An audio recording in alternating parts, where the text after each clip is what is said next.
এই বিচারপতি মানিক আল্লামা সাইদি রাহিমাহুল্লাহকে মিথ্যা দোষে দণ্ডিত করে ফাঁসির রায় দিয়েছিল। আমি সাইদিকে ফাঁসি দিয়েছিলাম, শুধু এইটুকুই বলি, আপনার সে যেই হোক না কেন। এবং যেই বিচারপতি এসকে সিনহা ফাঁসির রায় দেয় নাই, কারাদণ্ড দিয়েছিল, তিনি তার প্রচন্ড সমালোচনা করেছিলেন। এবং 116 জন যে আলেমদের লিস্ট এবং কথায় কথায় আলেম ওলামাদেরকে রাজাকার বলে গালি দেওয়া, সর্বশেষ একটা টক শোতে চ্যানেল আইতে উপস্থাপিকে হেনস্থা করা, আজকে সেই বিচারপতি মানিক লক্ষ লক্ষ টাকা দিয়েও এই সীমান্ত পার হতে পারে নাই। এবং সে পাতা খেয়ে জঙ্গলে পড়ে থেকে এবং পালানোর সময় সারা জীবন যে ইসলামের বিরোধিতা করেছে, আলেমদের বিরোধিতা করেছে, দাঁড়ির ইসলামের শায়েরের বিরোধিতা করেছে, ইসলামের চিহ্ন সেই দাঁড়ি সে রেখেছে পালানোর জন্য। আমরা দেখছি যে কেউ পালানোর জন্য দাঁড়ি কেটে ফেলছে, আবার কেউ বাঁচার জন্য দাঁড়ি রাখছে। এই বিচারপতি মানিক একদিন বিচার করতো, মিথ্যা মিথ্যা বিচার করতো, মিথ্যা রায় দিত, ইসলাম বিদ্বেষী, আলেম বিদ্বেষী। আজকে আল্লাহ তাআলা তাকে বিচারের কাঠগড়ায় দাঁড় করিয়ে দিয়েছে। আমরা তো বলেছিলাম যে হয়তো আল্লাহ তাআলা তাকে পরকালে ধরবে, কিন্তু আল্লাহর ধর এত কঠোর, এত কড়া, এত দ্রুত আমরা দেখতে পারবো ভাবতেও পারি নাই। ইন্না বাতশা রাব্বিকা লাশাদীদ, নিশ্চয়ই আল্লাহ তাআলার পাকড়াও অত্যন্ত কঠোর।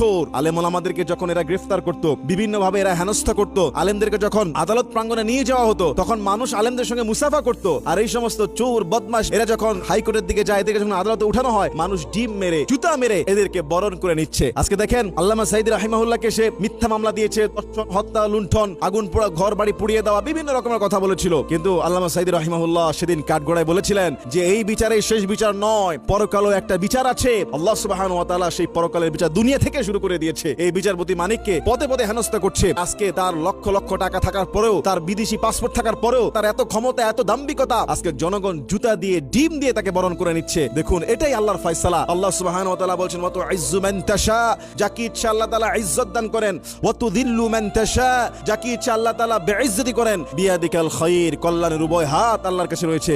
ইন্নাকা আলা কুল্লি শাইইন কাদির, নিশ্চয়ই আল্লাহ তাআলা সর্ববিষয়ে সর্বশক্তিমান। এজন্য দুনিয়ার জীবনে শেষ জীবন নয়, পরকালে একটা ধরা আছে, পরকালে একটা বিচার আছে। এই বিচারপতির এই বর্তমান এই হেনস্থা থেকে, তার এই বেইজ্জতি থেকেও শিক্ষা নেওয়া উচিত যে কোনো কারণে যদি কেউ দাম্ভিকতা প্রকাশ করে, আলেমদের পিছনে লাগে এবং মিথ্যা রায় দেয়, মিথ্যা মামলা করে, মিথ্যা হামলা করে, তাদেরও পরিণত এমনও হতে পারে এবং কঠোর আযাব তো কবরে পরকালে রয়েছে।